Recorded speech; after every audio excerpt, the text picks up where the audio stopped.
घर की नई नवेली इकलौती बहू एक प्राइवेट बैंक में बड़े ओहदे पर थी। उसकी सास तकरीबन 1 साल पहले ही गुजर चुकी थी। घर में बुजुर्ग ससुर और उसके पति के अलावे कोई न था। पति का अपना कारोबार था। पिछले कुछ दिनों से बहू के साथ एक विचित्र बात होती।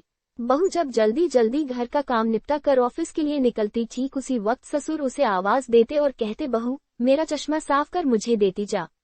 लगातार ऑफिस के लिए निकलते समय बहू के साथ यही होता। काम के दबाव और देर होने के कारण कभी कभी बहू मन ही मन झल्ला जाती, लेकिन फिर भी अपने ससुर को कुछ बोल नहीं पाती। जब बहू अपने ससुर के इस आदत से पूरी तरह उब गई तो उसने पूरे माजरे को अपने पति के साथ साझा किया। पति को भी अपने पिता के इस व्यवहार पर बड़ा ताज्जुब हुआ, लेकिन उसने अपने पिता से कुछ नहीं कहा। पति ने अपनी पत्नी को सलाह दी कि तुम सुबह उठते के साथ ही पिताजी का चश्मा साफ करके उनके कमरे में रख दिया करो, फिर ये झमेला समाप्त हो जाएगा। अगले दिन बहू ने ऐसा ही किया और अपने ससुर के चश्मे को सुबह ही अच्छी तरह साफ करके उनके कमरे में रखाई। लेकिन फिर अभी उस दिन वही घटना पुनः हुई और ऑफिस के लिए निकलने से ठीक पहले ससुर ने अपनी बहू को बुलाकर उसे चश्मा साफ करने के लिए कहा। बहू गुस्से में लाल हो गई, लेकिन उसके पास कोई चारा नहीं था। बहू के लाख उपायों के बावजूद ससुर ने उसे सुबह ऑफिस जाते समय आवाज देना नहीं छोड़ा। धीरे धीरे समय बीतता गया और ऐसे ही कुछ वर्ष निकल गए।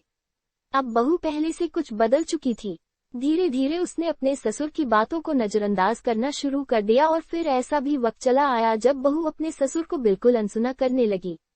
ससुर के कुछ बोलने पर वह कोई प्रतिक्रिया नहीं देती और बिल्कुल खामोशी से अपने काम में मस्त रहती।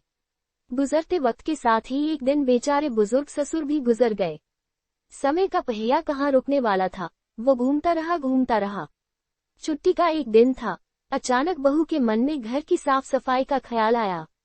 वो अपने घर की सफाई में जुट गई। तभी सफाई के दौरान मृत ससुर की डायरी उसके हाथ लग गई। बहू ने जब अपने ससुर की डायरी को पलटना शुरू किया तो उसके एक पन्ने पर लिखा था, दिनांक 9 अगस्त 24।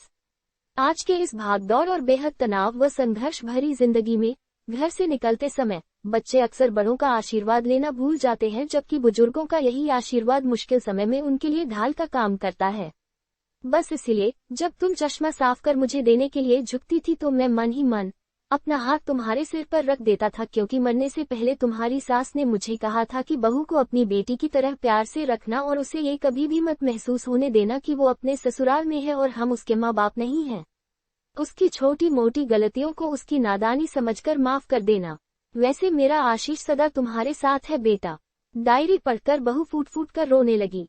आज उसके ससुर को गुजरे ठीक 2 साल से ज्यादा समय बीत चुके हैं, लेकिन फिर भी वो रोज घर से बाहर निकलते समय अपने ससुर का चश्मा साफ कर उनके टेबल पर रख दिया करती है, उनके अनदेखे हाथ से मिले आशीष की लालसा में।